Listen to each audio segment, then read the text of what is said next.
Hey guys, tonight we begin with the brutally hot, soot-covered life of a man who quite literally forged the medieval world, the blacksmith. You've probably seen them in movies, hammering glowing iron in slow motion with sparks flying majestically through the air. But trust me, being a real medieval blacksmith was nothing like a dramatic training montage. It was dirty, exhausting, blister-inducing work, and in most cases, it absolutely sucked. So before you get comfortable, take a moment to like the video and subscribe, but only if you genuinely enjoy what I do here. Let me know in the comments where you're tuning in from and what time it is for you. It's always fascinating to see who's joining us from around the world. Now, dim the lights, maybe turn on a fan for that soft background hum, and let's ease into tonight's journey together. You were born into the noble soot-covered lineage of medieval blacksmiths. No crowns, no land, no fancy titles, just a family forge, anvil-shaped blisters, and the scent of roasted iron baked into your baby blanket. From the moment you can walk without tripping into the fire pit, you're expected to help. By age 6, you're officially your father's apprentice, which is a polite medieval way of saying tiny unpaid assistant with zero rights and permanent soot streaks on your face. Your toys, tongs. Your playground, a dirt floor next to a furnace hot enough to cook your eyebrows while other village kids are chasing chickens and skipping stones. You're learning how not to die next to molten metal. Fun games include guess how hot this is with your hand, hold the hammer until your arms fall off, and try not to cry when you mess up the nail again. Your father, the blacksmith, is a terrifying muscular man whose entire vocabulary consists of sighs, grunts, and the phrase, hit it harder. He's got hands like tree bark and a permanent scowl etched from decades of smoke exposure and tax collectors. He teaches you everything. How to shape iron, how to fuel the fire, how to keep your mouth shut when a knight insults your work.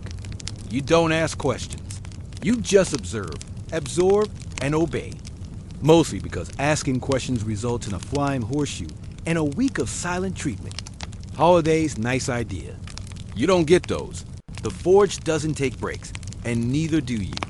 Someone always needs something sharpened, fixed, or reforged. You learn quickly that free time is just the time between one job and the next. While you're technically learning a trade, what you're really learning is pain tolerance, heat resistance, and how to fall asleep standing up.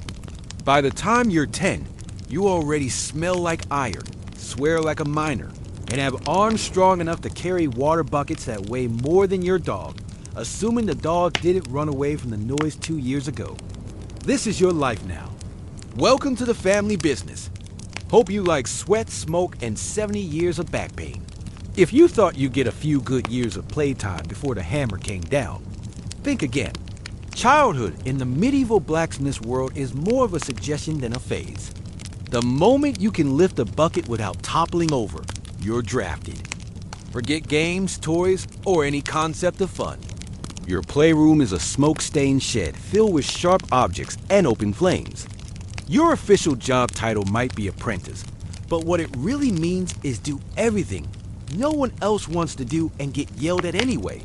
You stoke the fire, pump the bellows, sweep the floor, clean the tools, restack the coal, and try not to get impaled by a falling horseshoe. All before breakfast, you get paid in food, stern nods, and the occasional grunt of mild approval, which in blacksmith language means, you didn't completely ruin that today. Meanwhile, the village kids you once knew are out in the fields, maybe throwing sticks or learning how to milk goats. You envy them even if they do smell like cheese and manure. They might grow up to be farmers or shepherds, humble jobs, sure, but ones that involve fewer glowing weapons and surprise burns. You, on the other hand, are learning to make nails by hand nails, thousands of them, bent, twisted, and reheated again and again until they're straight enough to hold some lord's chicken coop together. If you're lucky, your father lets you swing a hammer on your own right after he points out every single thing you're doing wrong. And don't even think about saying, I'm tired. That phrase doesn't exist in the forge. Fatigue is weakness. Burnout is for candles. You keep swinging, keep sweating, keep smiling, or at least keep from crying where anyone can see. Because in the eyes of your master, who is also your dad, you're not a child anymore. You're a blacksmith in training, and the training never ends. The forge isn't just where you work. It's your entire existence. It dominates your senses, reshapes your muscles, and rewires your brain. By the time you're in your teens, it doesn't just feel like a place. It feels like a living creature, a hot, smoky, temperamental beast that you must feed, control, and fear. You know the sounds by heart. The bellows wheezing, the iron hissing in the water, the sharp clang of hammer on metal, echoing like a war drum. There's a rhythm to it, like some brutal medieval symphony, and your body moves in time with it, whether you're awake or half asleep. You stop noticing the heat after a while. That's not because it gets easier, it's because you've simply accepted it. Like gravity or taxes, you know which stones get too hot to sit on, which coals burn quickest, and which parts of the floor are secretly trying to murder your feet. Your skin darkens from smoke, not sun. Your clothes, the same soot-stained tunic and leather apron you wear every day, smell like a mix of scorched wool, grease, and desperation. You don't own many things, but you do own this forge knot on paper, mind you. Your father still technically runs it, but in practice, it owns you. You start to forget what silence sounds like. The hiss, the clang, the crackle, it's constant. When the forge does go quiet, it's almost unsettling. You find yourself twitching like you're missing a beat in a song you've been forced to memorize since childhood. Your friends, assuming you've kept any, barely see you. He's probably at the forge becomes your default status. You're not a blacksmith. You are the forge, a two-legged extension of fire and steel. And strangely, a part of you starts to love it. Not the burns, not the blisters, but the feeling when the shape finally comes out right. When the horseshoe fits, when the blade gleams, when the metal bends to your will for a moment, you're not just a kid covered in soot. You're a creator, a crafter, a necessary gear in the medieval machine. Then the moment passes. The next order arrives and the fire roars again. Time to get back to work. By the time your friends are just starting to grow into their teenage limbs, yours already feel like they've been through a siege. While they're getting taller and stronger, you're getting stooped, scarred, and stiff. Your arms are thick, but not in a heroic might-lifting a sword way, more like a teenager who's been repeatedly attacked by anvils. Your back, a tragedy, hunched from hauling metal and leaning over the forge for hours a day. Your knees, they creak when you crouch. Your shoulders pop every time you lift a hammer, which is every few seconds. So now that's just part of your personal soundtrack. And your hands, let's talk about your hands. You used to have fingers. Now you have iron-tipped claws. They're blistered, cracked, and stained with soot so deep even the Nile couldn't wash it off. Cuts are common, burns are daily, and your fingernails, half of them, are permanently blackened or missing. When someone offers you bread, you hold it with the same delicacy you used to cradle a hedgehog made of glass. Because every knuckle already feels like it's been cursed, there's no such thing as recovery time. Pull a muscle, keep working. Twist your wrist, use the other one. The forge doesn't care that your elbow is screaming. Iron doesn't wait politely while you rest. And let's not forget sleep. You think with a day full of hammering and hauling, you pass out easily. But no, your muscles ache so bad you can't lie still. Your ears are still ringing from 10 hours of clanging, and your arms twitch with phantom swings like you're sparring ghosts in your dreams. You ache in places you didn't know could ache. You smell like pain. Even your pain has pain. And what does your father say about this? Good, you're learning. In a strange way, you are. You're not growing despite the pain, you're growing because of it. You're being hardened like the very metal you work, shaped by heat, pressure, and repetition. But make no mistake, by the time you hit adulthood, your body feels like it already lived 2 lives and died halfway through both. And the worst part, you're just getting started. In most jobs, smoke is a problem. In your job, it's a coworker, and a particularly rude one. The forge isn't just hot, it's a choking chamber. And every breath you take comes seasoned with the fine aroma of coal dust, scorched metal, ash, and regret. If you can see clearly more than 6 feet ahead, congratulations, someone forgot to light the fire. There's no chimney, just a hole in the roof that leaks more smoke in than it lets out. You try opening a window. There is no window, just soot-black walls, your father's coffin, and the occasional gust of wind that blows everything into your eyes. Anyway, your lungs, let's just say they've entered a long-term toxic relationship with smoke. At first it burns, then it irritates. Then one day it just becomes normal. Coughing fits, part of the rhythm. Black mucus, not ideal, but hey, at least it's consistent. You've reached the point where clean air feels suspicious. Even your voice changes. You start sounding like a 60-year-old goat farmer who drinks boiling tar. Words are scratchier, breaths are shorter, and your throat always feels like it's hosting a dust storm. But you keep working because you have to. And it's not just the smoke from the fire. There's metal dust from grinding, oil fumes from quenching, and sometimes burnt leather, charred wood, or whatever unfortunate material just dropped into the coals. You've probably inhaled 3 different types of poison before noon. Protective gear, please a rag tied around your face is the best you can do.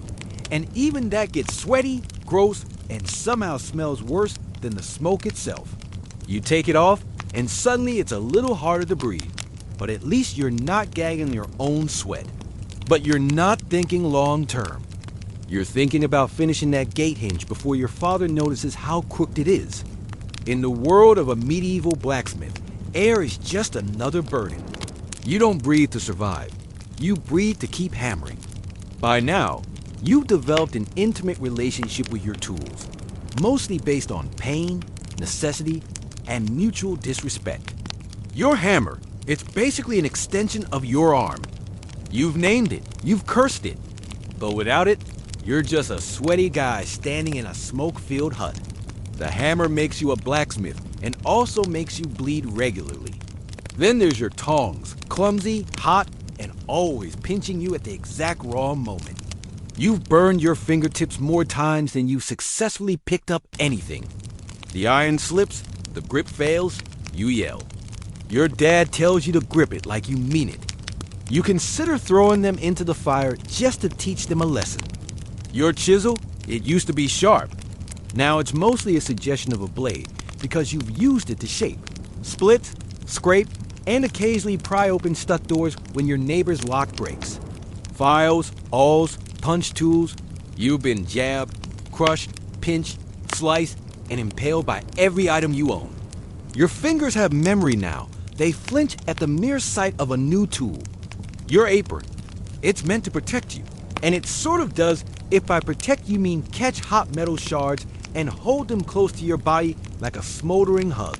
It's more scorched than stitched, and the leather stiffens like a corpse every winter. And yet, despite all this, you care for these tools like they're family. You sharpen them, oil them, line them up each night because if one breaks, you're done. You can't work. You can't earn. You can't eat. No tool, no income. So yes, your tools are your life. But don't be fooled. They've also declared war on your fingers, spine, and sanity. Every day they whisper, we help you survive, but we'll also slowly destroy you. And you say, yeah, that sounds about right. Now pass the hammer. You don't wear a crown, carry a sword, or lead armies, but without you, the village stops functioning by Tuesday. You're the blacksmith, and everyone needs you all the time for everything. You're the medieval equivalent of customer service, tech support, and roadside assistance rolled into one soot-covered figure who smells like smoke and shame. The knight needs a new sword. You make it. The farmer breaks a plow. You fix it. A monk's bell cracks, a baker's oven door jams, a shepherd's gate latch won't close guess who gets called. That's right, you. Every single time. And they all act like you've just been waiting for their problem. They show up unannounced. Mid-swing, covered in mud and entitlement. I know you're busy, they say. But could you just? The phrase that haunts you. But here's the best part. You never get thanked. They assume it's your duty, that you were born to serve. If their hoe works, their door closes, or their shield holds, they nod and walk away like you were the lucky one. As if you should be honored to repair their rusty bucket at sunset for half a loaf of stale bread. Payment, often inconsistent, sometimes in coin, sometimes in goods, sometimes in promises they forget by next market day. One man paid you with a dead chicken, good for soup. It wasn't. You're also the go-to fixer for problems that don't belong to you. Bend hinges from someone sitting on a gate, you fix it. Broken dagger from a drunk fight, you fix it. Mysterious piece of iron no one can identify, but absolutely must be fixed. Yep, still you. Yet when the village praises anyone, it's the knight, the priest, or the miller with the extra fat goat. You're background noise, a necessity, a reliable tool, not a person. But here's the secret. You know they couldn't last a week without your work. Their fields would stall, their homes would fall apart, their horses would limp. And while they may not sing songs about you, their entire world is quietly held together by your hands. You think peace would be good news. No raiders, no bandits, no screaming noblemen demanding a new sword by sundown. But for you, peace is terrible for business. Because you, the blacksmith, may work on plows and hinges, but what really pays the bills is war. When there's fighting, everyone needs you. Weapons, armor, arrowheads by the hundreds. Even horseshoes wear down faster under the weight of panicked cavalry charges. You're flooded with work. The forge burns brighter. The coins roll in. You may be exhausted, but your belly is full and your debt to the alehouse momentarily forgotten. But then the war ends. The local lord declares a truce. The knights stop marching and suddenly your orders vanish. No more swords, no more helmets, just a farmer asking if you can sharpen a sickle and maybe accept 3 onions as payment. And sure, you can make household goods, cauldrons, door handles, cooking spits, but there's not much profit in it. Everyone wants you to work like a wizard, but they want to pay you like a stable boy. You become a negotiator, a beggar, and a merchant all at once, haggling for decent wages like your forge is a stall at market. And don't even think about raising your prices. People look at you like you just cursed their cow. But you're just hammering metal, they say, as if molten iron bends itself into shape while singing church hymns. You start to miss the chaos, not the blood, not the burning villages, but the steady flow of orders, the purpose, the rush. When knights lined up outside your forge with dented shields and coin purses ready, you mattered. Now you're making keys for locked doors no one locks, patching pots that should have been thrown out, and fixing tools so old they belong in a museum, not a field. Peace for everyone else means safety and rest. For you, it means economic anxiety and hunger. And deep down, though you never say it out loud, part of you whispers, wouldn't mind a small skirmish, just a little one, maybe a minor border dispute. Because when swords break, you eat. Some jobs have an end. A clear finish line, a task completed, followed by rest, applause, or at least a warm bowl of stew. Blacksmithing is not one of those jobs. Your work is never done. Not today, not tomorrow, not even in your dreams. You fix one thing and 3 more break. Patch a gate hinge, the wheel falls off the cart. Finish a batch of nails, someone shows up demanding 10 more, but longer this time, and also, I can't pay you until harvest. You rise before the sun and go to sleep long after it disappears behind the trees. And even then, your brain keeps hammering. You dream of bellows, sparks, and that one customer who still owes you a half-dozen eggs and a thank you. Even the quick jobs never are. A villager walks in holding a mangled rake. It just needs a little fixing, they say. But you know that's 2 hours of reshaping, reheating, hammering, and nodding politely as they ask, is it ready yet? Every 5 minutes. And just when you think you can finally sit, maybe drink something that isn't lukewarm and smoky, your apprentice comes running. The friar's ill. You need to shoot a horse. Of course you do, because you're the blacksmith, and around here, blacksmith means everyone else's last resort. The forge demands attention constantly. The fire won't stoke itself. The tools rust if ignored. Your anvil shifts in the summer heat. Your bellows crack in the winter cold. Everything is either falling apart or threatening to. Even holidays don't stop the work. Sunday is technically a day of rest, unless, of course, someone's ox cart breaks on the way to market. Then suddenly, you're in your apron, half awake, praying the priest doesn't walk by while you're hammering on the Lord's Day. You don't keep a to-do list. That implies there's a point when it will all be crossed off. There isn't. Because blacksmithing isn't a job. It's a cycle. Work, fix, repeat until your body gives out or your hammer does. And the worst part, you kind of love it. You think that pounding hot iron all day would earn you at least two things: a good meal and a solid night's sleep wrong. In the life of a medieval blacksmith, food and rest aren't guaranteed. They're luxuries, like clean water or polite customers. Let's talk food first. You work from sunup to sundown, burning calories like a runaway horse. And what do you get? A piece of coarse bread, a bowl of cold pottage that might contain yesterday's turnip, and maybe a bit of salted pork if it's a special day, which it isn't. You eat standing up, one hand still clutching tongs, the other shielding your food from the forge's ash. Meals are rushed, conversations are grunts, and if someone knocks on the door mid-bite because their latch is stuck, guess what? That stew's going cold. You don't eat to enjoy, you eat to survive. Fuel in, hammer out. Now, let's talk sleep, or the cruel parody of it. When you finally crawl into bed, your hands are throbbing, your back feels like it lost a bar fight, and your ears are still ringing from a full day of iron symphonies. Your bed, a straw-stuffed sack that's either too lumpy, too flat, or full of mysterious crawling things. Your blanket, a scorched wool sheet that smells faintly of forged smoke, old ale, and regret. And just as your eyes are closing, your brain remembers that order you forgot to finish, or that hinge that cracked weird, or the payment you still haven't received for that wagon wheel 3 weeks ago. Sleep becomes a negotiation. You lie awake, tossing, turning, calculating how long you can delay repairs, without someone banging on your door at dawn. And don't forget the midnight surprises. Someone's horse throws a shoe, a storm rips a door off its hinges, or a noble sword urgently needs sharpening before a hunt.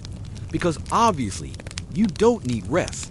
You learn to survive on scraps and snatches, stolen bites, half naps, and sheer stubbornness. Because in your world, productivity comes before nourishment, deadlines before dozing. Food and sleep aren't breaks from the job. They're intermissions between hammer swings. You'll eat when you can, sleep when you're allowed, and hope the fire doesn't go out while you're dreaming. There was a time when your hands were soft, once long ago, maybe as a child. Now they're ruined. Your fingers have become tools themselves, stiff, swollen, cracked, and calloused to the point where they barely feel anything except when it hurts. You can't hold a quill, you can barely lace your own boots. But you can grab red-hot tongs with the casual confidence of someone who's been burned so often, pain has lost its meaning. Every joint in your hands pops when you move. Your knuckles look like they've been mugged by a hammer. Your palms are a map of blisters, old, new, layered like tree rings. Need to figure out what season it is. Just check the blister count more than 5. It's summer.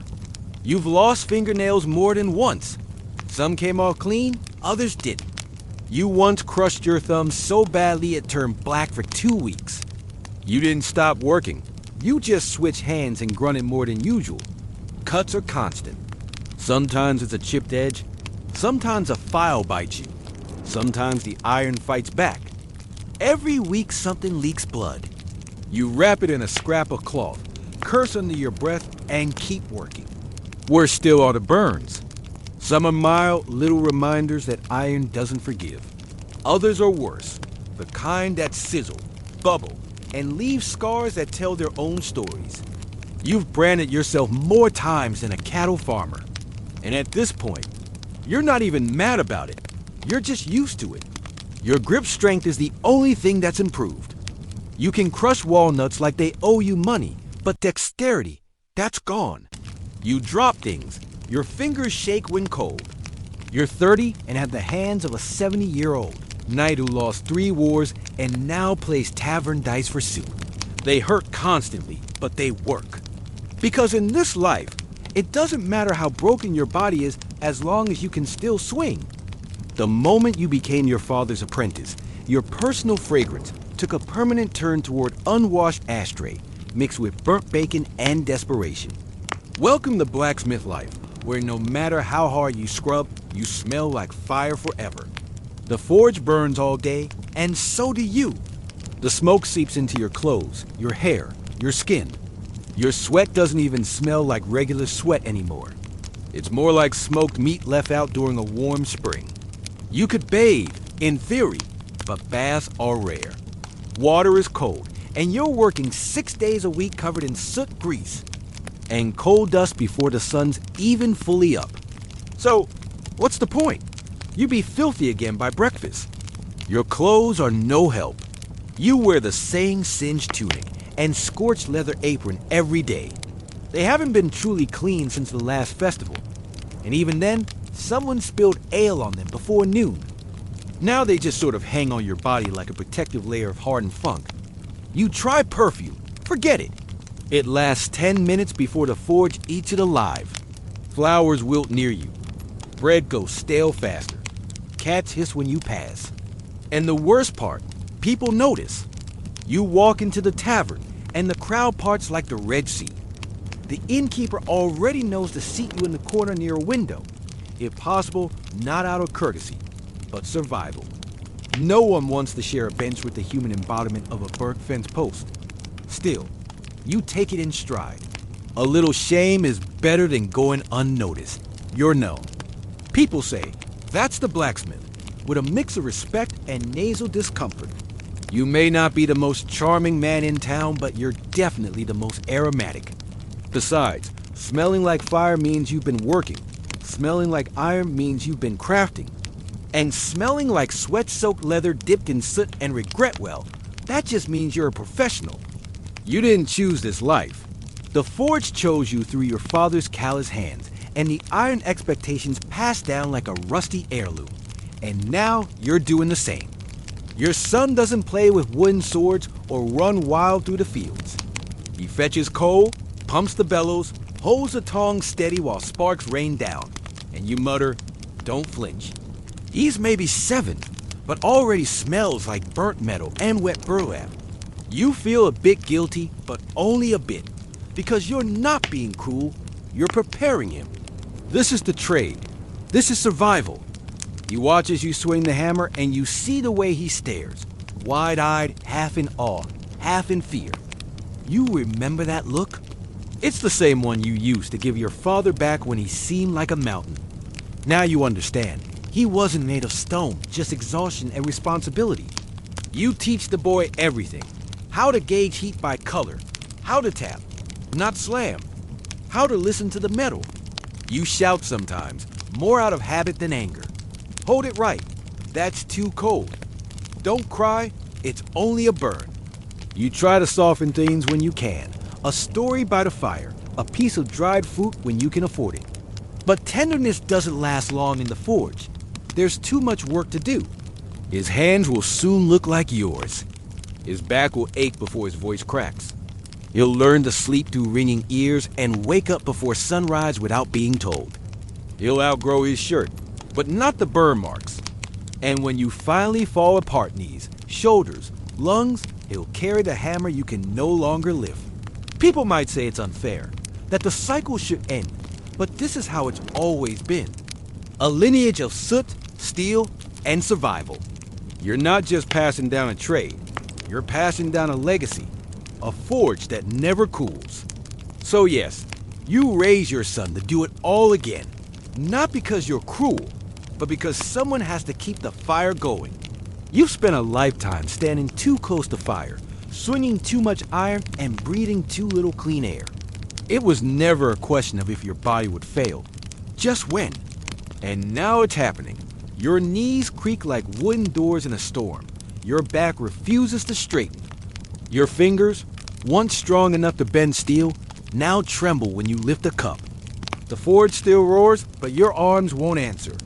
The hammer feels heavier every day, as if it knows it's nearly time to leave your grip. You don't go out in a blaze of glory. There's no heroic finale, no ballad.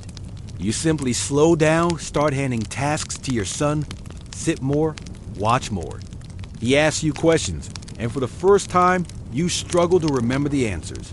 The villagers start going to him now. They still nod respectfully when they pass you, but they talk to your boy. He's the one with the calloused hands now. The burns are fresh on him. The ache of the craft has shifted to new shoulders, and quietly, you're proud. You were never wealthy. You never owned land or books or fine clothes, but you were necessary. You kept swords sharp, wheels turning, gates swinging, and farms working. The world didn't thank you often, but it moved because of you. You likely won't see 50. Most blacksmiths don't. The damage piles up. Lungs blackened from years of smoke, joints ground down like iron on stone, heart worn out from constant heat and effort. But when you're gone, your work stays. Nails in church doors, blades at noble hips, horses shod and ready to ride. You leave behind no titles, just tools, scars, and a son with a hammer. And that, in your world, is enough. They may bury you in a simple grave, no gold, no statue, just a name carved in wood and a forge that still burns in your memory.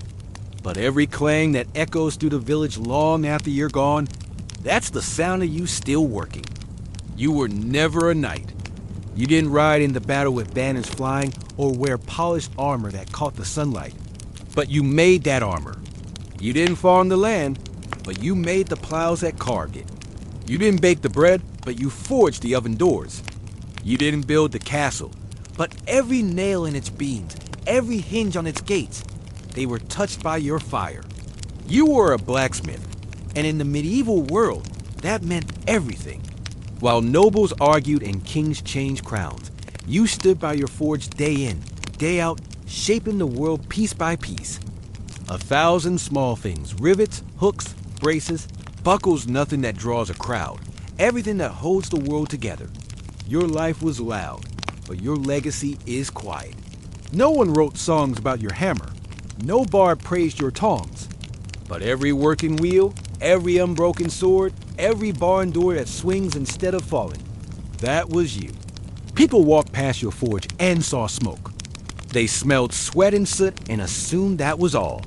But inside was a symphony of heat and steel, of creation and endurance. You didn't just forge iron. You forged civilization, one horseshoe, one blade, one nail at a time. And now, long after your hands have gone still, the fire continues. Your son lifts your hammer. Your grandson learns the heat. Your name might fade from memory, but the tools you built carry on, passed from hand to hand, generation to generation. You were never crowned, never honored, never celebrated. But without you, nothing moved. No carts rolled. No armies marched. No homes were secured. You were the foundation beneath the history books, the ember glowing beneath the stories of kings. And that matters more than anyone ever said aloud. Because in a world made of wood, stone, and willpower, you were the fire, the silent spark that turned raw ore into progress. You weren't just part of the world. You kept it turning. Long before alchemy was associated with secretive European laboratories and robed mystics whispering over bubbling flasks, it was something far more sacred and far more ancient. Its true origin lies not in medieval Europe, but in the shimmering heat of ancient Egypt, where transformation wasn't a trick of science, but a divine principle etched into every corner of life and death. The ancient Egyptians had a word for it, chemia, derived from chem, meaning black land. It referred to the dark, fertile soil left behind by the annual flooding of the Nile. But this wasn't just a poetic nickname for their geography. It held deep spiritual meaning. To the Egyptians, black was the color of potential, of richness, of raw matter waiting to be transformed. And so the land of Egypt itself became a metaphor for the transformative power of nature. This is where the word alchemy, alchemia, would eventually be born. But alchemy in Egypt wasn't just about turning base metals into gold. That obsession came later. For the ancient Egyptians, alchemy was everywhere. In the ritual of mummification, where the body of the dead was carefully preserved, transfigured, and prepared for eternity. It was in the temples where priests blended oils, herbs, and minerals into sacred elixirs. It was in the stars, in the soil, in the very act of cooking bread and brewing beer. Transformation, they believed, was the language of the gods. In fact, Egyptian alchemy was never purely physical. It was spiritual at its core. To change something outwardly, you first had to understand it inwardly. This idea would echo through the centuries in alchemical texts from all cultures. Some legends say that these early Egyptian alchemists were guided by a divine figure, Thoth, the ibis-headed god of wisdom, magic, and the moon. According to lore, Thoth revealed the secrets of creation, transformation, and the soul's journey beyond death. These secrets, it was said, were written on a mystical object known as the Emerald Tablet. But before we get to that, we have to recognize one truth. Alchemy began not as a quest for gold, but as a sacred science of life. In Egypt, it was the fire that gave rise to all others. And everything that came after, from Persia to Paris, would trace its roots back to this ancient fertile land. If ancient Egypt was the birthplace of alchemy, then Thoth was its divine midwife. In Egyptian mythology, Thoth wasn't just a god. He was the god of knowledge, magic, writing, time, and the very laws of the universe. With the head of an ibis and a moon disk above him, Thoth stood for equilibrium. And in a world obsessed with order and transformation, he was the sacred scribe of all hidden truths. According to myth, Thoth didn't just oversee alchemy, he embodied it. The Egyptians believed he had authored thousands of books filled with divine wisdom. Most of these were never meant for mortal eyes, but one fragment of his knowledge would change history, the mysterious Emerald Tablet. Whispers of the Emerald Tablet have echoed through time like a riddle carved into the bones of civilization. Said to be inscribed in green crystal or emerald stone, the tablet was a short poetic text, barely a dozen lines long. Yet those lines were believed to hold the ultimate key to transforming matter, spirit, and reality itself. It begins with a sentence that has haunted thinkers for centuries. That which is above is like that which is below, and that which is below is like that which is above. This simple line, the principle of correspondence, suggests that the microcosm and the macrocosm are mirrors. What happens in the heavens happens within the human soul. What changes in the lab echoes in the cosmos. The Emerald Tablet didn't hand out instructions for making gold. It handed out a worldview. It said the world is not fixed. Everything can be refined, elevated, transmuted, not just lead into gold, but ignorance into wisdom, chaos into harmony, the mortal into the divine. The tablet also speaks of the one thing, the source of all creation, and how it rises from the earth and descends from the sky, carrying the power of all things in its wake. Many saw this one thing as the philosopher's stone, others as the soul, the ether, or even consciousness itself. But perhaps the greatest mystery wasn't the content of the tablet, but who could understand it? You had to be more than a scholar. You had to be a seeker. And it was this sacred riddle, gifted by Thoth, that would survive the fall of Egypt and pass like a torch across borders and ages. First to Persia, then to the world. As Egypt's golden age faded, alchemy did not vanish. It migrated, traveling along trade routes carried by scribes, mystics, and conquerors. It passed into the hands of another ancient empire, Persia. But this was not merely a transfer of knowledge.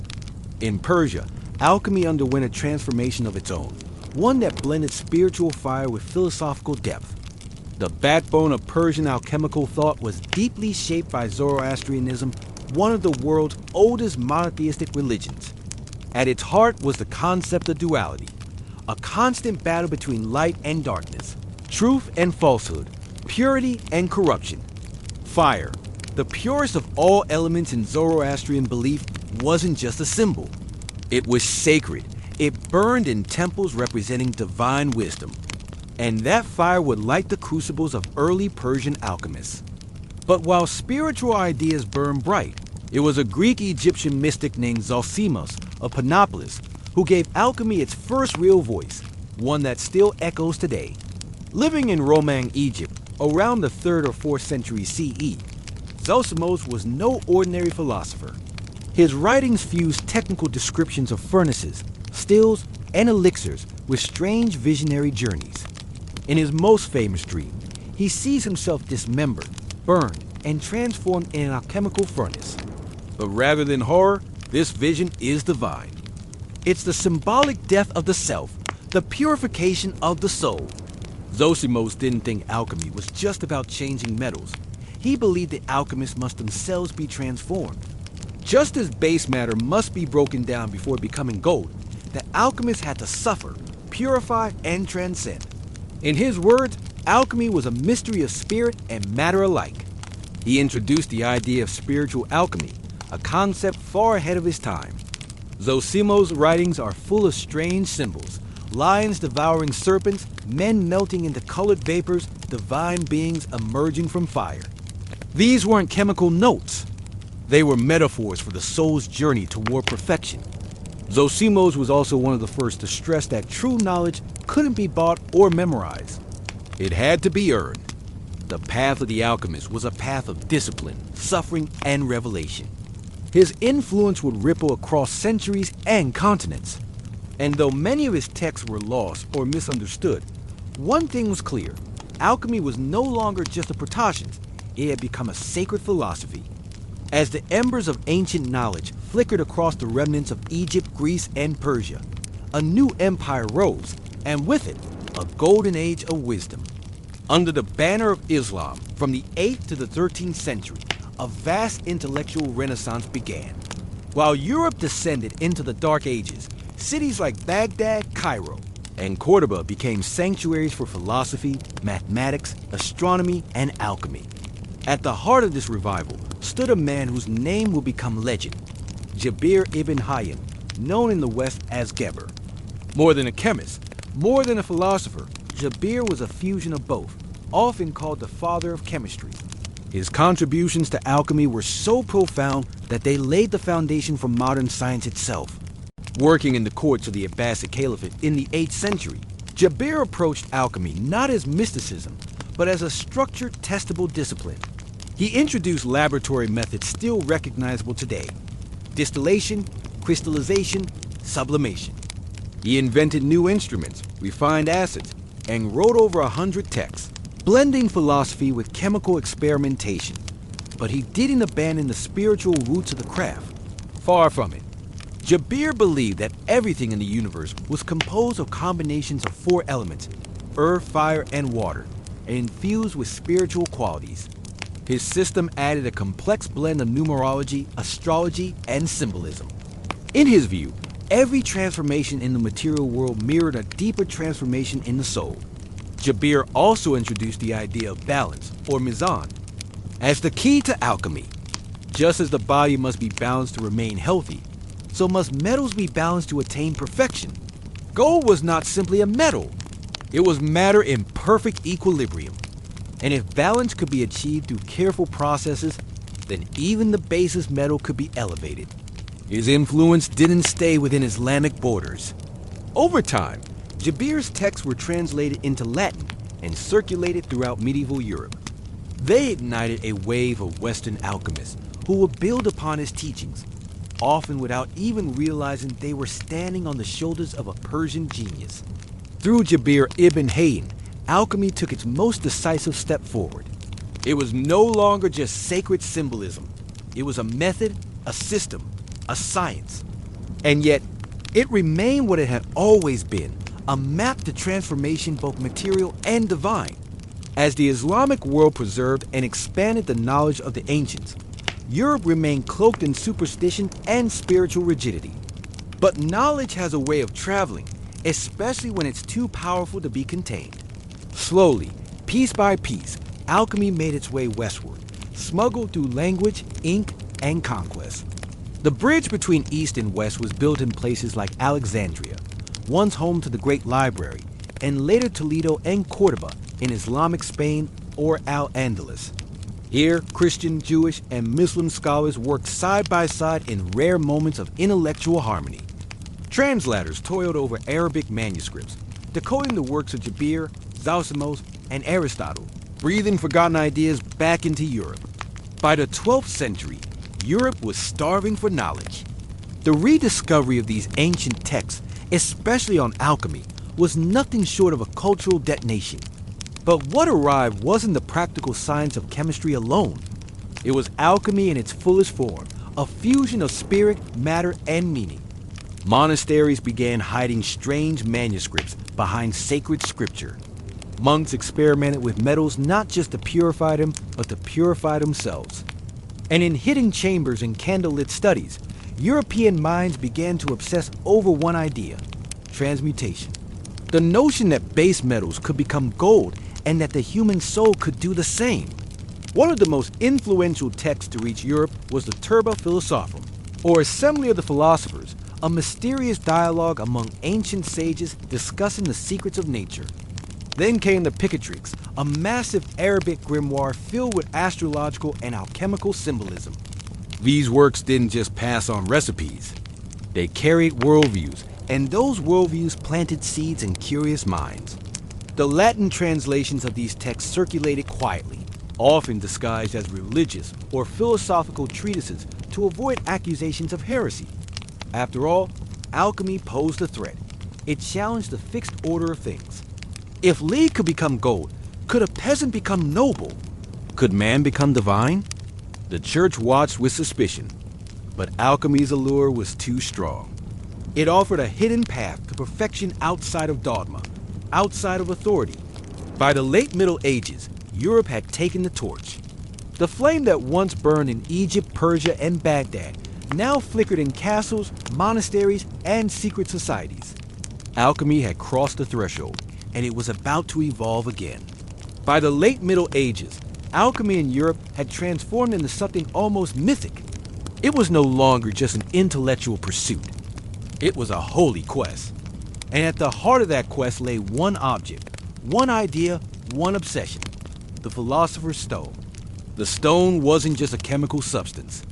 It was a mystery wrapped in allegory, hidden in symbols and cloaked in riddles. Said to have the power to transmute base metals into gold and grant immortality through the elusive elixir of life, the Philosopher's Stone became the most sought-after artifact in Western esoteric tradition. But to those who truly understood alchemy, the stone was not physical, it was spiritual. In alchemical manuscripts, it went by many names: lapis philosophorum, the red stone, the powder of projection. Some claimed it was a literal red crystalline substance. Others insisted it was a metaphor for spiritual awakening. But all agreed it was the key to ultimate transformation. Alchemists believed the universe itself was a living organism constantly striving toward perfection. Metals too were alive, growing slowly in the womb of the earth. Lead was simply immature gold. And just as nature evolved toward balance, man could evolve as well. The Philosopher's Stone was the accelerant of that evolution. European alchemists like Albertus Magnus, Roger Bacon, and later Paracelsus devoted their lives to understanding the processes of nature in pursuit of this ultimate truth. They built furnaces, studied astrology, collected rare minerals, and wrote cryptic texts filled with serpents, suns, dragons, and kings, all metaphors for the stages of inner and outer transformation. The stone's creation was said to follow a path called the magnum opus, or great work. It began with nigredo, the blackening, symbolic of death, decay, and the breaking down of ego. Then came albedo, the whitening, purification. Then citronidas, the yellowing, illumination. And finally rubedo, the reddening, rebirth, and the emergence of the stone. But why hide this process in metaphor? Because true transformation, alchemists believed, wasn't meant for the uninitiated. The stone would reveal itself only to those who were ready, not just intellectually, but spiritually. To seek the stone was to seek perfection. And while many searched for gold, the wisest alchemists knew the only thing worth perfecting was the soul. As alchemy took deeper root in medieval Europe, it began to slip into the shadows. What was once open dialogue in temples and scholarly exchanges in courts now became hidden practice. The reasons were many: religious scrutiny, political fear, and the simple fact that alchemy's language had become a secret code decipherable only to the initiated. The church, wielding enormous power, saw in alchemy both promise and danger. While some Christian mystics embraced it, seeing the transmutation of metals as a mirror of Christ's resurrection, others condemned it. The idea that man could manipulate nature, even achieve spiritual ascension outside of divine grace, was heretical. To avoid persecution, alchemists cloaked their teachings in allegory and symbolism. Thus began an era where alchemy went underground, hiding in secret societies, coded manuscripts, and obscure symbols that only insiders could interpret. The Rosicrucians, a mysterious brotherhood that surfaced in the 17th century, claimed to hold ancient alchemical wisdom passed down from Egypt and Arabia. Their manifestos spoke of spiritual enlightenment, divine harmony, and the hidden sciences. Though no one could prove their existence, their ideas spread like wildfire, inspiring generations of seekers. Then there were the Freemasons, whose roots trace back to stone builders, but whose rituals echo deeply with alchemical philosophy: purification, transformation, inner light. Whether or not they practiced alchemy in the literal sense, their symbolic language aligned perfectly with its aims: the building of the perfect self. Alchemy also found refuge in books of secrets, texts like the Muter's Liber, which contained no words, only a series of strange symbolic images meant to communicate the great work without uttering a single sentence. Other manuscripts were written in green language, a form of wordplay, puns, and poetic double meanings that concealed their deeper truth. The alchemist's life had become one of duality. Outwardly a scholar, physician, or monk, quiet, obedient. Inwardly a revolutionary, chasing the divine through fire and metal, spirit and stone. The very secrecy that threatened alchemy also preserved it. Like a fire buried beneath ash, it smoldered unseen, passed down from master to apprentice, generation to generation. And in these quiet shadows, alchemy continued to evolve, not just as an early science, but as a living philosophy. One that would soon encounter its greatest challenge: the birth of modern chemistry. By the 17th and 18th centuries, a quiet revolution was brewing, one that would both inherit and bury the legacy of alchemy. The age of enlightenment had arrived. The mysticism and metaphor that once cloaked alchemical thought were no longer welcome in scholarly halls. In their place came a new language: empiricism, logic, and repeatable results. Alchemy's successor had arrived. Its name was chemistry. This wasn't an abrupt execution. It was a slow, methodical transformation. Many of the earliest chemists were in fact alchemists. They simply shifted focus. The goal was no longer spiritual perfection or the transmutation of souls, but measurable change. No more dragons and black suns, just beakers, balances, and precise documentation. One of the final nails in the coffin came with Robert Boyle, often called the father of modern chemistry.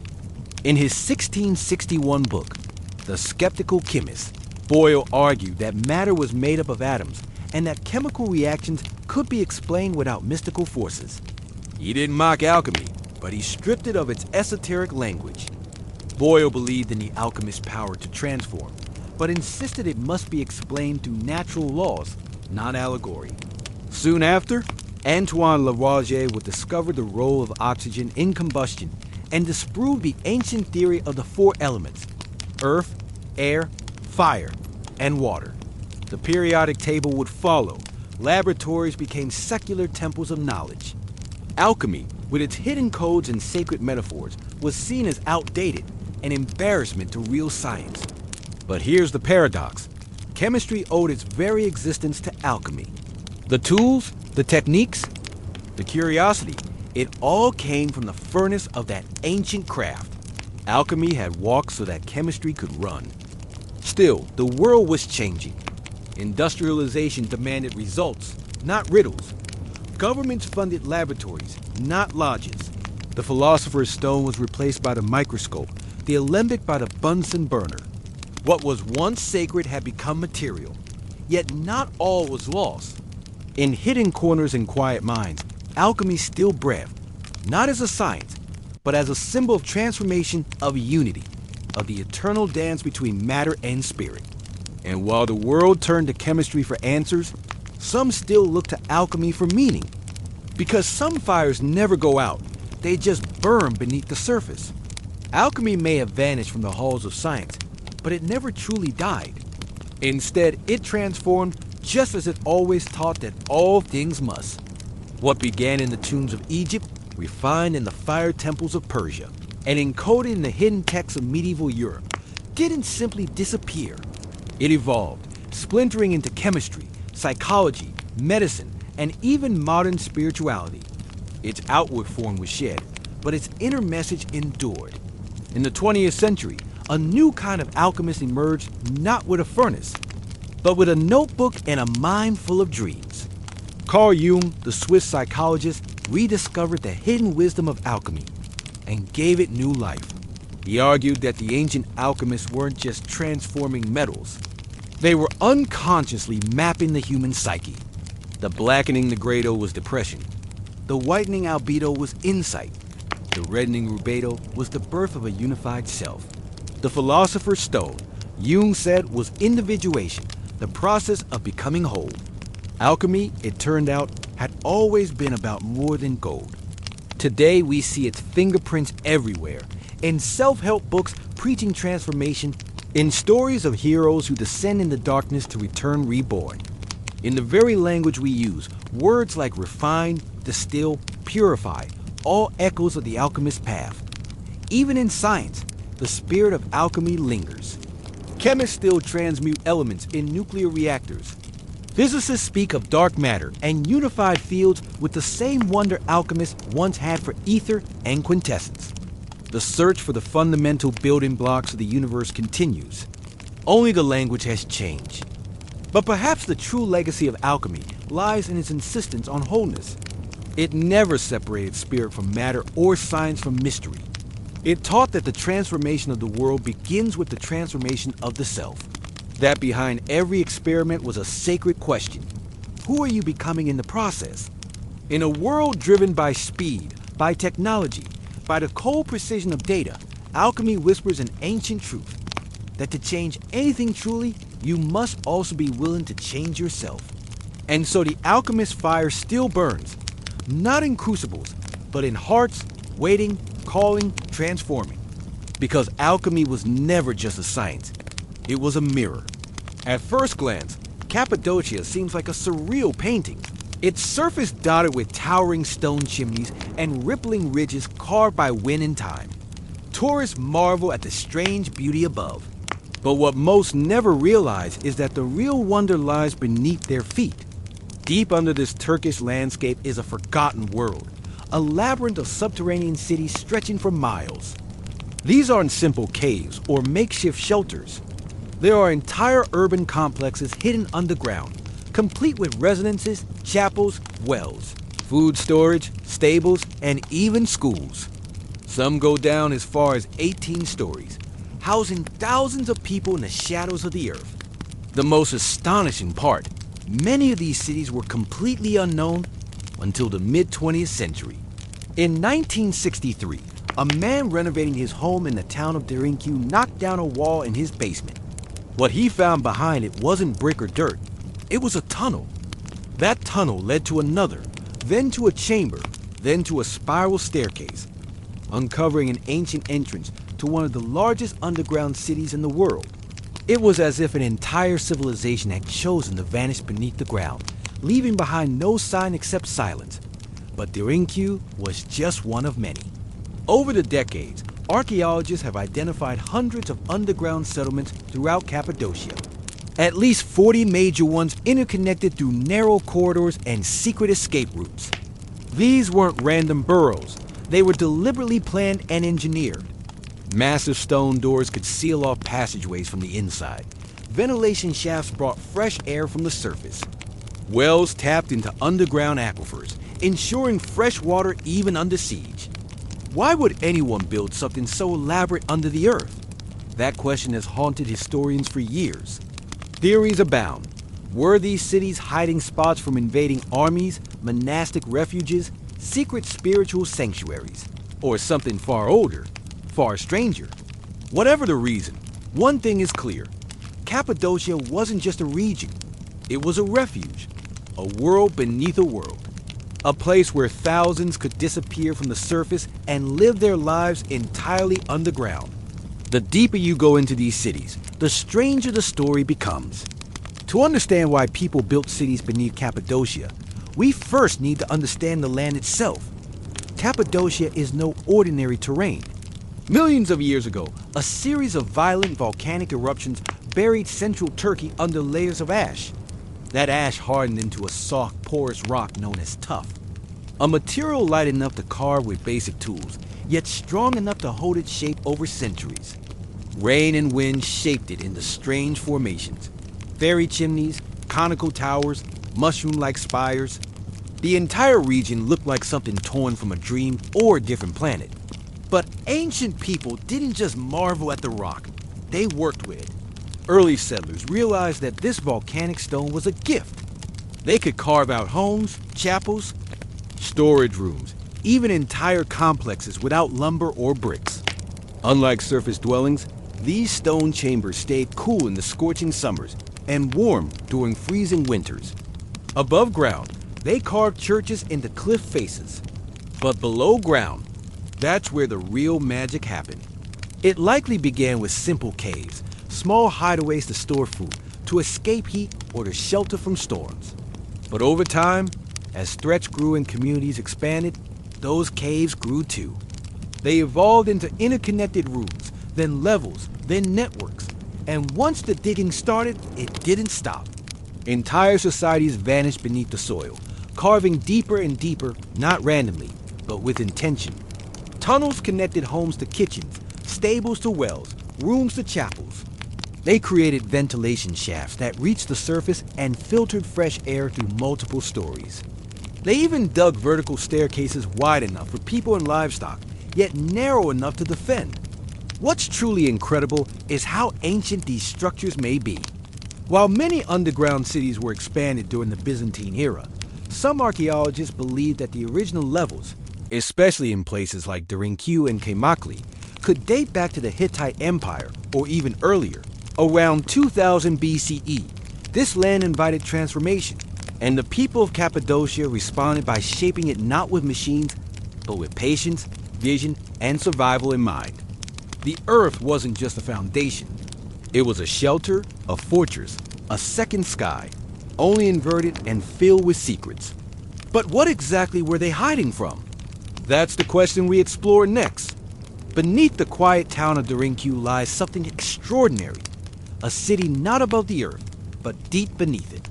A city that no one even knew existed until 1963, when a man doing simple renovations in his home knocked down a wall and found a dark tunnel stretching beyond sight.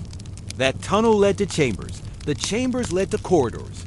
Staircases spiraled downward into the rock, leading from room to room, level to level, until eventually explorers found themselves standing 18 stories beneath the surface. They had uncovered Tranquil, the largest and deepest underground city ever found in Cappadocia, and possibly the world. What archaeologists found was staggering. This wasn't a temporary hideout or an emergency shelter. Tranquil was a living city carved entirely out of volcanic stone. It had homes, churches, communal kitchens, wine and oil presses, storage rooms, schools, and even a baptismal chamber. It could house an estimated 20,000 people along with their livestock and food supplies. It was engineered with remarkable precision. Massive rolling stone doors shaped like millstones could be pushed to seal off tunnels in case of attack.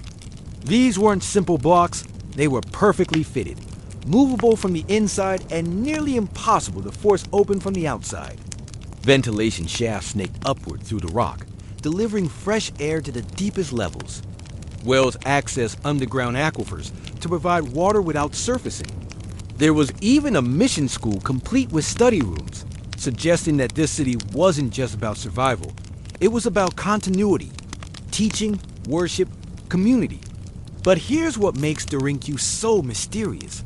We don't really know who first built it or why.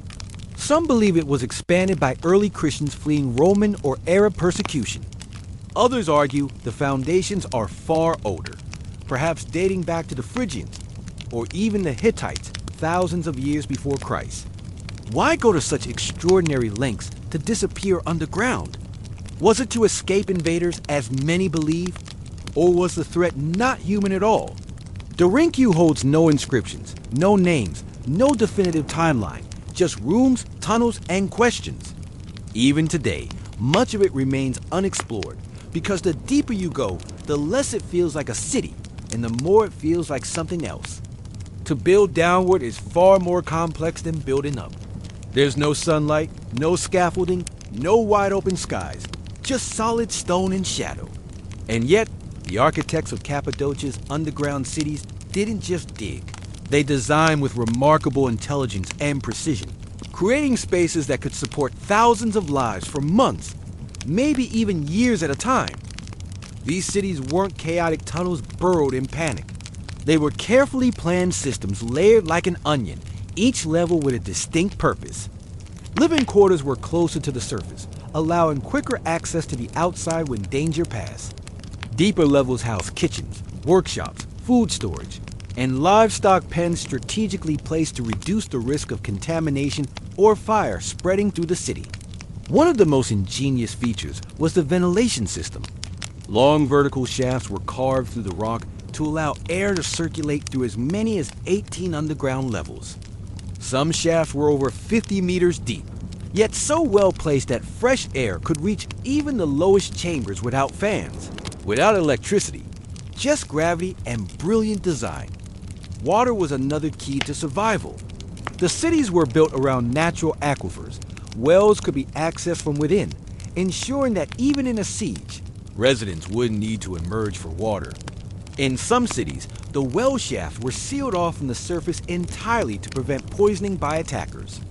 There were communication tunnels too, some leading to smaller satellite chambers, others connecting to nearby underground cities. In times of danger, messages or people could be moved through the earth itself, and the defense mechanisms were both simple and effective.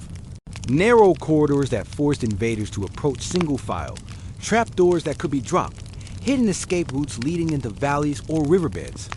Most famously, the rolling stone doors, massive round slabs that could be rolled into place to seal off a passage in seconds. From the outside, they looked like part of the wall. From the inside, they were a last line of defense. Every decision, every design pointed to one truth. These cities were built for survival.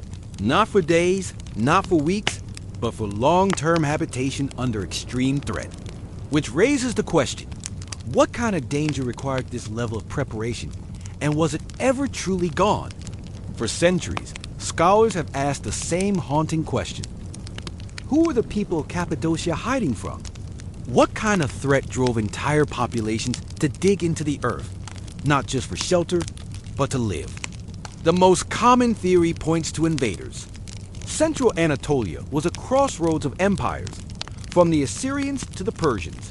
From the Romans to the Byzantines, the region was constantly under threat. Later Arab raids during the early Islamic period would push Christian communities to seek refuge underground. Dorinkyu and Keimakli may have become sanctuaries during these waves of violence. But there's a problem.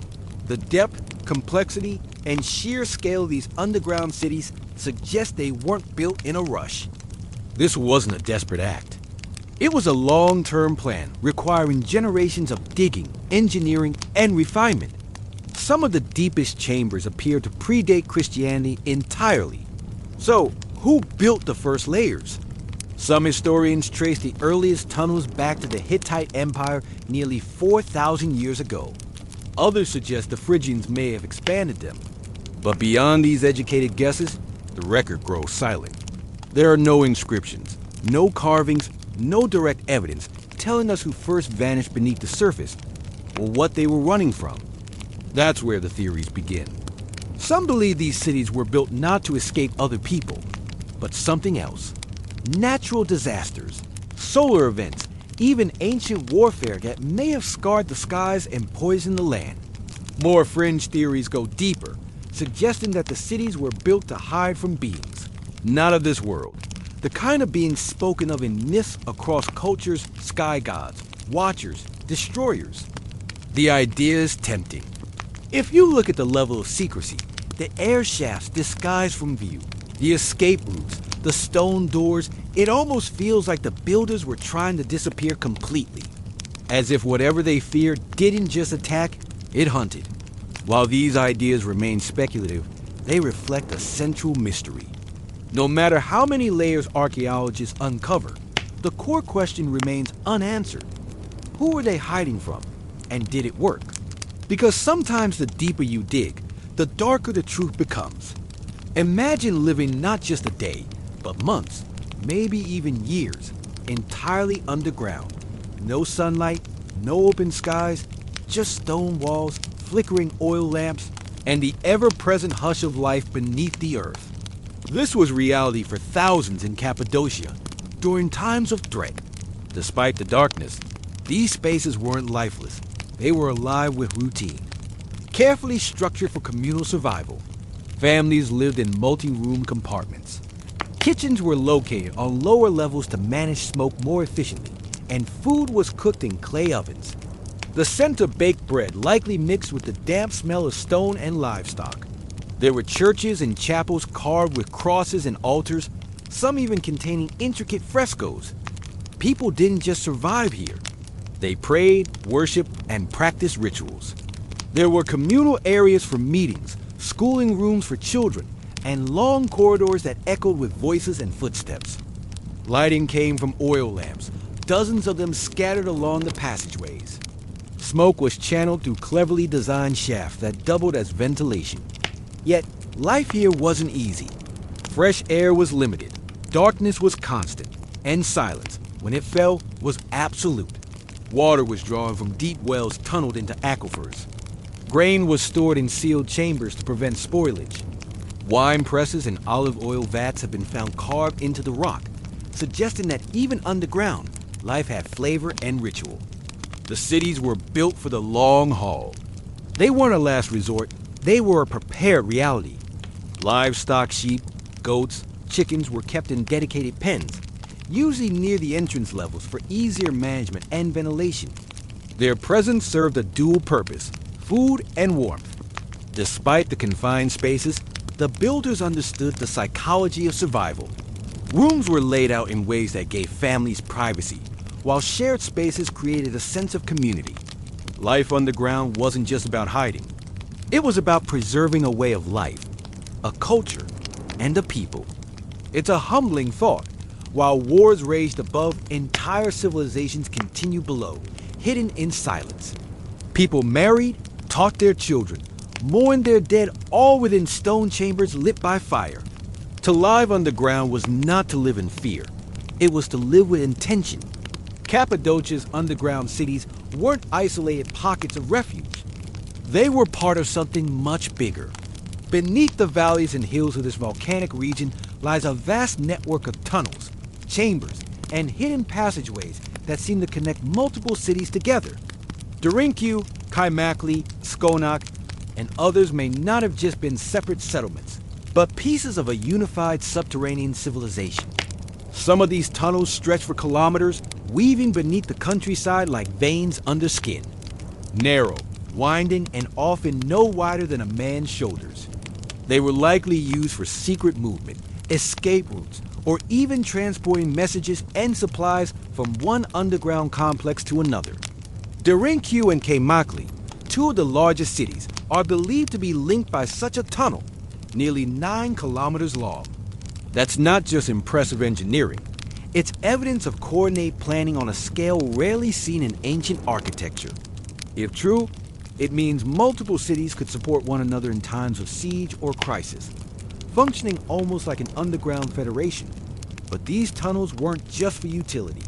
They were also defensive, built with multiple bottlenecks, blind turns, and choke points, forcing any pursuer to enter one at a time, making them easy to trap or ambush. Many tunnels were rigged with trapdoors and stone corks that could be rolled into place to block intruders. Still, the full extent of these networks remains unknown. New passageways are still being discovered. In 2014, an even larger underground complex was accidentally uncovered beneath Neverhere, possibly dwarfing even Durangue. Archaeologists believe it could contain dozens of levels, aqueducts, places of worship, and countless more tunnels yet to be mapped. What were these tunnels truly for? Were they simple escape routes, or the infrastructure of a society built to live without ever being seen? The more we uncover, the more we realize Cappadocia's underground isn't just a collection of homes and halls.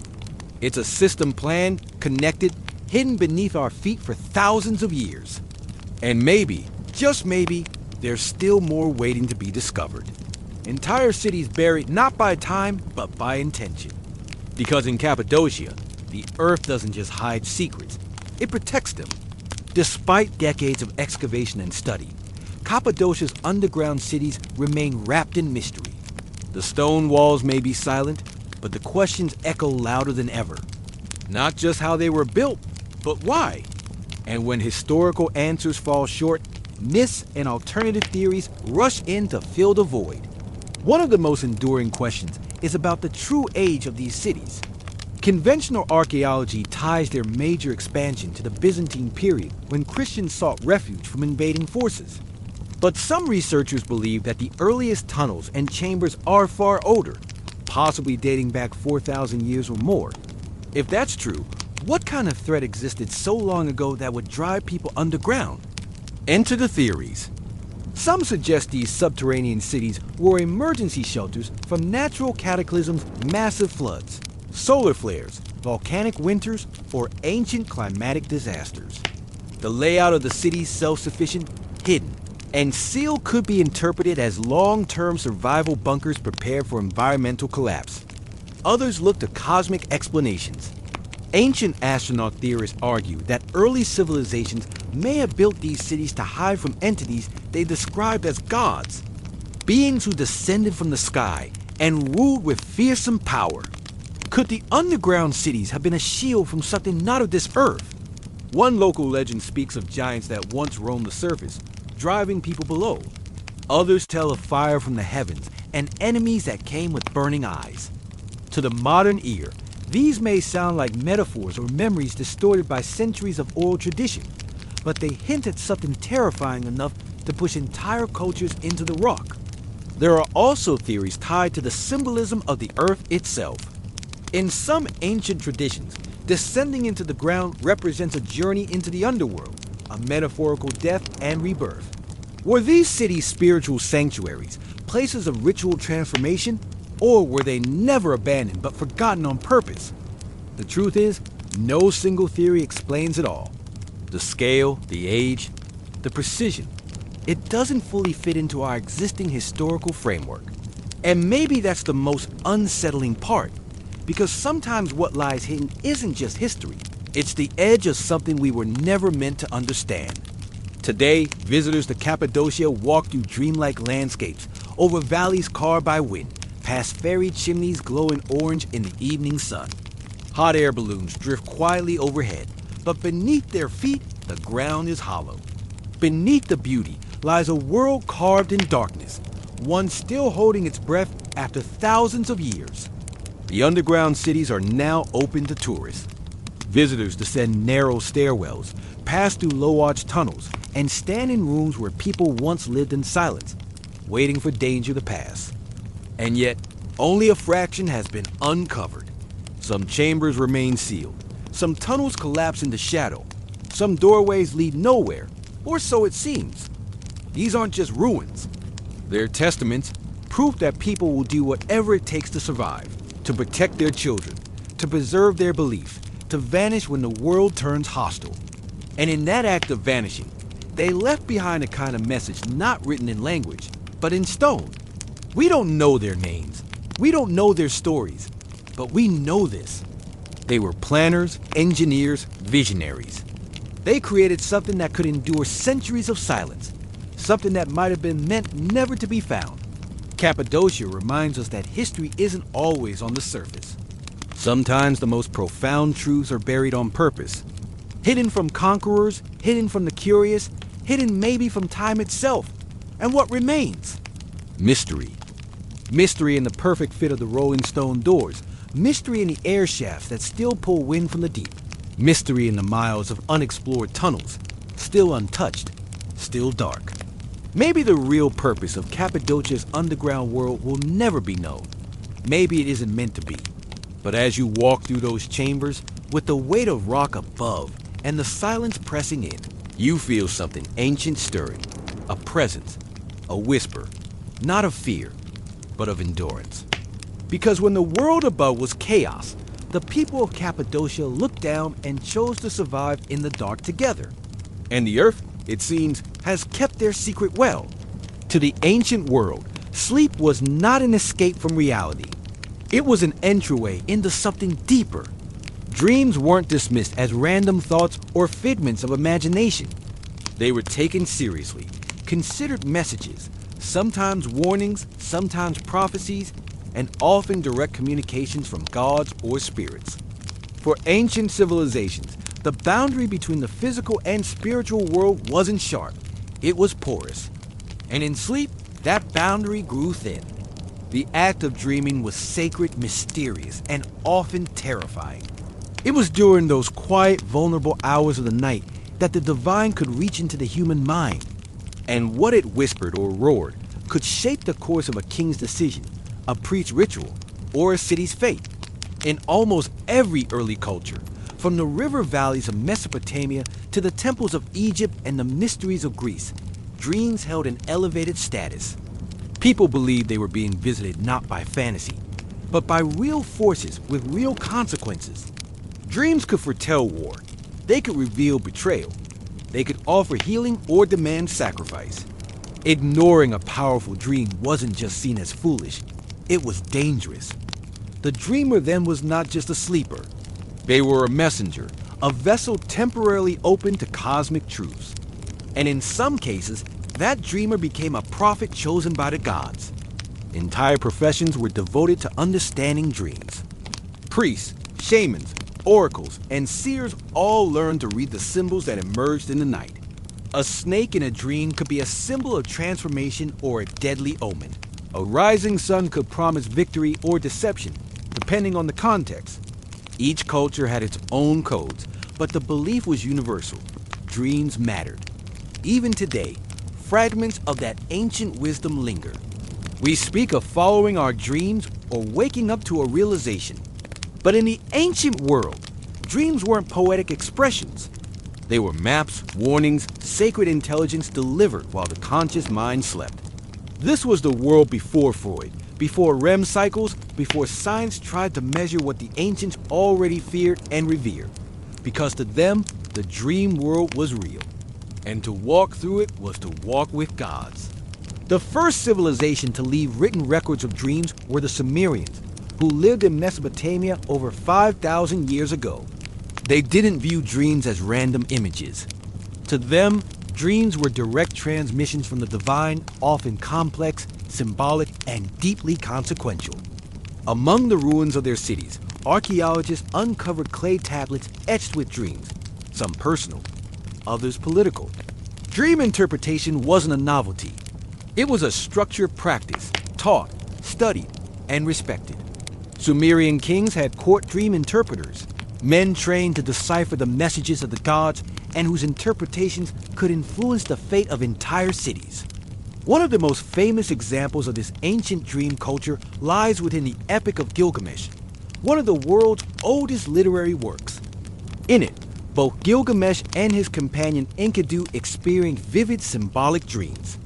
Before embarking on their dangerous journey to slay the monster Humbaba, Gilgamesh dreams of celestial battles and collapsing mountains, visions his mother and priests interpret as divine warnings and veiled prophecies.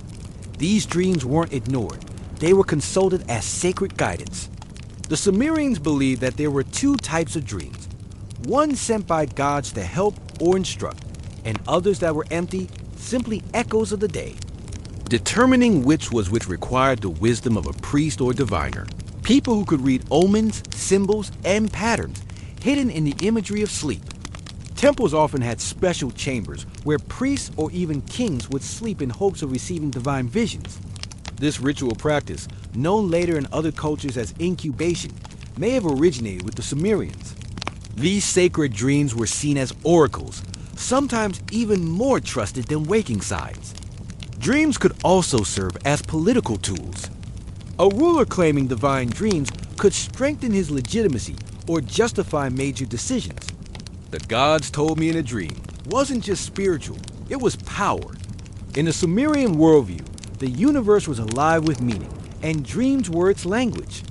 Every image, whether a storm, a lion, or a fallen star, carried cosmic significance. And in a land where gods walked among men, to dream was to listen. To ignore those dreams was to risk the wrath of the heavens themselves. To the ancient Egyptians, dreams were not just messages. They were portals, pathways to the gods, glimpses into the afterlife, and sometimes instructions for the living. In a culture obsessed with eternity, sleep wasn't merely a time of rest. It was a rehearsal for death, and dreams were communications from the realm beyond. Egyptian texts show that dreams were considered both deeply personal and powerfully prophetic. Like the Sumerians, Egyptians categorized dreams into two kinds: truth dreams, sent by the gods or spirits to guide, heal, or warn, and false dreams, which were misleading or born of bodily imbalance. Temples dedicated to gods like Serapis and Thoth were known to practice dream incubation. Worshippers would sleep within temple walls, hoping to receive divine dreams. These temple dreams were often recorded, interpreted by priests, and even carved into stone. In some cases, a person might receive not just visions, but healing through dreams. One of the most fascinating artifacts is the Ramesside Dream Book, dating to around 1300 BCE. This papyrus scroll is essentially a catalog of dream symbols and their meanings. It lists over 100 dreams, each paired with an interpretation. For example, if a man sees himself eating crocodile flesh, it means he will gain power over his enemies. Another entry warns that dreaming of drinking warm beer means impending sorrow. These interpretations were taken seriously. Pharaohs, generals, and priests all sought the counsel of dream interpreters, who acted as intermediaries between the dreamer and the divine. Egyptian mythology also linked dreams to the ka, the soul. During sleep, the ka was believed to leave the body and travel to other realms. What it saw there returned as dreams. Sometimes these were visions of loved ones long dead or encounters with gods bearing messages. Occasionally, dreams were considered visits from malevolent spirits, and protective spells were recited to keep such forces at bay. Even in tomb inscriptions, dreams appear. Kings describe how gods came to them in the night, offering divine sanction for their rule or guidance for their legacy. In the land of pyramids and gods, dreams weren't illusions. They were revelations, and to dream was to step briefly into the eternal. In ancient Greece, dreams occupied a space between medicine, mythology, and philosophy. To the Greeks, dreams were more than personal. They were cosmic messages delivered by gods, heroes, or even forces from the underworld. But unlike earlier civilizations, the Greeks also began to ask why we dream, planting the first seeds of psychological thought. The most sacred place for dream revelation in Greece was the Asclepieion, a healing temple dedicated to the god Asclepius, the divine physician. Pilgrims came from across the Mediterranean to sleep inside these sanctuaries in a process called incubation. Before sleeping, they would bathe, fast, pray, and sometimes offer sacrifices, all to prepare their bodies and souls to receive healing dreams.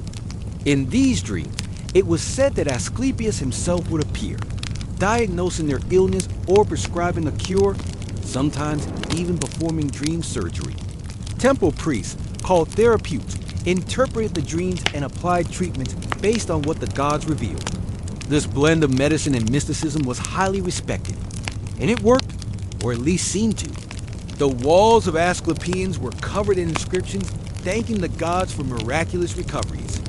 But dreams in Greece were not only for healing, they were political and prophetic too.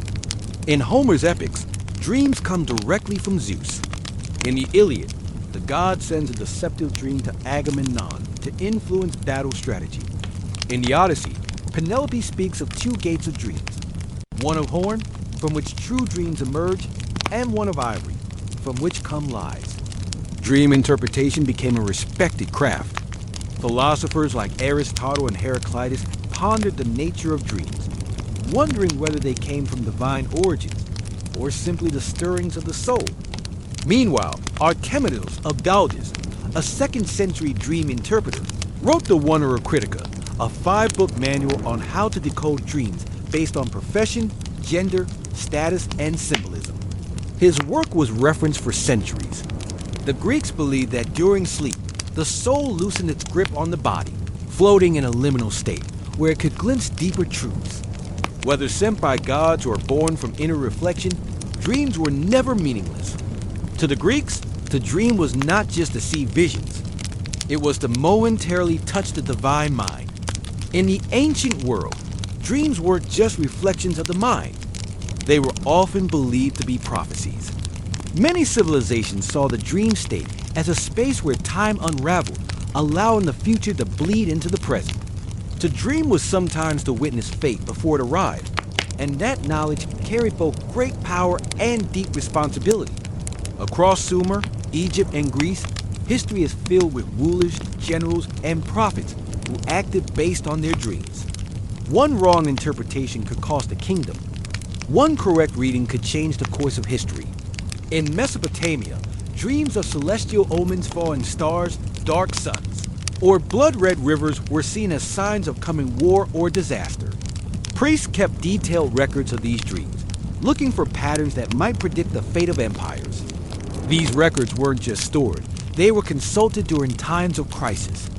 The Egyptians also viewed dreams as divine warnings. Pharaoh Thutmose IV famously claimed his reign was foretold in a dream, in which the Sphinx spoke to him, promising kingship if he cleared the desert sand from its body. Whether fact or political storytelling, that dream secured his legitimacy in the eyes of the people. In the Greek world, prophetic dreams played out on the battlefield and in political chambers. Before major decisions, leaders sought omens, either through dream incubation or by consulting oracles like those at Delphi, who often dreamt as part of their rituals. Even Alexander the Great was said to have dreamed of the Egyptian god Serapis before conquering Persia, taking it as a sign of divine favor. But prophecy wasn't only for kings. Every day, people also believed dreams could foretell marriage, childbirth, illness, or death. Archimedes' Wonderer Critica included thousands of such interpretations. Dreaming of losing teeth, a death in the family. Dreaming of flight, a sudden change in fortune. The belief in prophetic dreams gave ordinary people a sense of access to the divine, a glimpse into the hidden threads of fate, but it also created anxiety. What if you missed a warning? What if you misunderstood? In a world where gods whispered in dreams, sleeping wasn't just a private act, it was a conversation with destiny. In the ancient world, healing didn't always come from herbs or blades. It often came from dreams. Sacred healing sanctuaries, known as dream temples, existed across many ancient cultures. Here, the sick didn't just seek medicine. They sought divine intervention, and the treatment began not with potions, but with sleep. The most famous of these were the Asclepians in ancient Greece, dedicated to Asclepius, the god of healing. But this wasn't a Greek invention alone. Earlier civilizations in Egypt and Mesopotamia also believed that dreams could reveal cures or offer spiritual purification. These temples weren't places to escape illness. They were places to encounter the source of healing, often through a divine dream. The process was called incubation. A pilgrim would purify their body through fasting, bathing, or ritual sacrifice before lying down in a sacred chamber, usually at night. The goal was simple but profound: to dream with intent, to open the self to divine contact. In these dreams, gods or spirits would appear, offering advice, cures, or even performing dream surgeries. Some dreamed of snakes coiling around their bodies, sacred symbols of Asclepius. Others saw themselves bathed in light or touched by divine hands. When they awoke, temple priests, trained dream interpreters, would listen, translate, and prescribe actions based on the dream. Sometimes it meant drinking a special brew, walking a certain path, or offering thanks with a sacrifice. In some cases, the dream itself was considered the healing. These temples weren't isolated or fringe. Thousands of people visited them. Inscriptions etched into temple walls speak of miraculous recoveries. Blindness cured, fevers broken, pain lifted. Whether the healings were physical, psychosomatic, or spiritual, the power of belief and the dream was undeniable. Dream healing crossed cultures. In Egypt, people visited temples of Serapis or Imhotep, seeking similar nighttime revelations. In Mesopotamia, temples to Gula, the goddess of medicine, offered spaces for dream divination and ritual sleep. What united all these practices was a shared belief. The body and soul were connected, and the soul spoke most clearly in dreams. Healing wasn't just about the flesh. It was about harmony between the human and the divine. In these sanctuaries of silence, dreams weren't just seen as stories. They were medicine. In the ancient world, the realm of dreams was not only a place of prophecy or healing, it was also a space where the dead could speak. Many ancient civilizations believed that dreams provided a rare and sacred moment when the veil between the living and the dead grew thin. To dream of a departed loved one was not seen as a simple expression of grief or memory. It was often believed that the spirit of the deceased had truly returned, bearing messages, warnings, or unresolved requests. These dream encounters were powerful, emotional, and deeply significant. In Egypt, where the afterlife was central to belief, dreams were thought to offer a direct link to the underworld. The soul, or Kai, was believed to travel freely during sleep, even visiting the dead. If a deceased family member appeared in a dream, it could mean they were displeased, in need of offerings, or simply reaching out with guidance.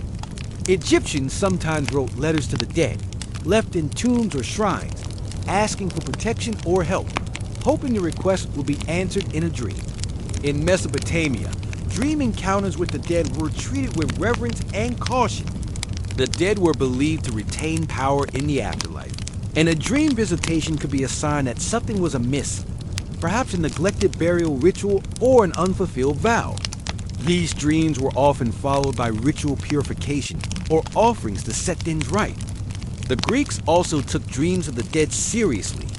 In Homer's Odyssey, Odysseus descends into the underworld and speaks with the spirits of the fallen, a vision that mirrors what many believe could happen during sleep. The philosopher Heraclitus once said, "The waking have one world in common, but the sleeping turn aside each into a world of his own." That private world was where the dead could slip through. Even beyond Europe and the Middle East, many cultures held similar views, that the dead were not entirely gone, and that dreams were their language. When the voice of a lost parent or child spoke in the night, it wasn't poetic, it was real. To the ancients, sleep was not a place to forget. It was where the past could still reach out, and sometimes ask to be remembered. In the ancient world, dreams weren't just messages.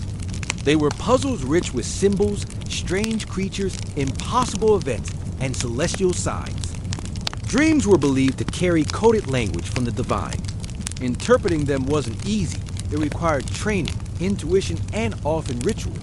In Mesopotamia, Egypt, and Greece, professional dream interpreters operated almost like priests or shamans. They studied vast collections of dream records, memorized symbol meanings, and knew how to distinguish between a true dream and a meaningless one. Their interpretations could influence public policy, medicine, and even warfare.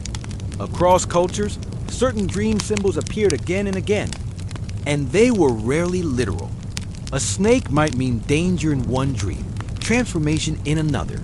Seeing fire could be a warning of destruction or purification. Flying might symbolize the soul breaking free of earthly burdens, or a longing to escape something in waking life. In Egypt, dream books outline hundreds of these symbols. Dreaming of drowning might signal an emotional storm to come. Seeing oneself blind could foretell a spiritual awakening or a painful truth hidden in plain sight. These were not guesses. They were part of a vast ancient language of symbols refined over generations. In Greece, Artemidorus of Daldis compiled the Critica, a 5-volume manual of dream analysis. He emphasized that dream interpretation wasn't universal. Context mattered. A farmer dreaming of a flood meant something very different than a sailor dreaming the same. The Wonera Critica is one of the earliest known texts to suggest that personal experience shapes dream meaning, a remarkably modern idea for the 2nd century. Dream interpretation was also tied to divination. Dreams were seen as one thread in a web of omens, signs, and sacred messages. Dreamers might consult oracles, draw lots, or perform ritual offerings to clarify what they had seen. Some even kept dream journals inscribed on papyrus or clay, not just for personal insight, but to share with their community. For ancient people, symbols weren't just subconscious images. They were keys, part of a divine language whispered in sleep. And understanding that language meant unlocking the will of the gods, the forces of fate, and the secrets of the soul. To the ancients, a dream wasn't just a story. It was a message in code sent from the stars. Today, we often treat dreams as fleeting fragments, strange images quickly forgotten after we wake, or, at best, material for therapists and artists. But to the ancients, dreams were far more than mental noise. They were sacred, structured, and respected, offering guidance, healing, connection with the dead, and glimpses of the divine. Dreams were woven into the fabric of life medicine, religion, governance. So, what happened? As science and rationalism rose, particularly in the post-Enlightenment West, dreams were reclassified. No longer messages from the gods, they became neurological byproducts, electrical impulses, memory fragments, or emotional processing. The sacred became clinical, the symbolic reduced to chemical. Yet, even now, in moments of grief, change, or deep intuition, dreams still matter. We search them for meaning. A dream of a lost loved one can bring closure. A recurring nightmare can reflect stress or a truth we avoid. Modern psychology, beginning with Freud and Jung, tried to reclaim some of that ancient understanding, recognizing that dreams hold power even if we no longer call it divine. The ancients understood that the dream world is not separate from life. It is a mirror reflecting not only our fears and desires, but something bigger, something eternal. Whether it was a god speaking from the darkness, a warning about tomorrow's storm, or the voice of a parent long buried, dreams offered something society could not provide during waking hours, a conversation with the unknown. And maybe that's what we've lost, the humility to listen to what sleep might be trying to tell us. Across time and civilization, one belief remained constant. Dreams are not random, they are doors. The question isn't whether they're real, it's whether we're willing to walk through them. In every ancient temple, every scroll and tablet, we hear the same whisper: pay attention.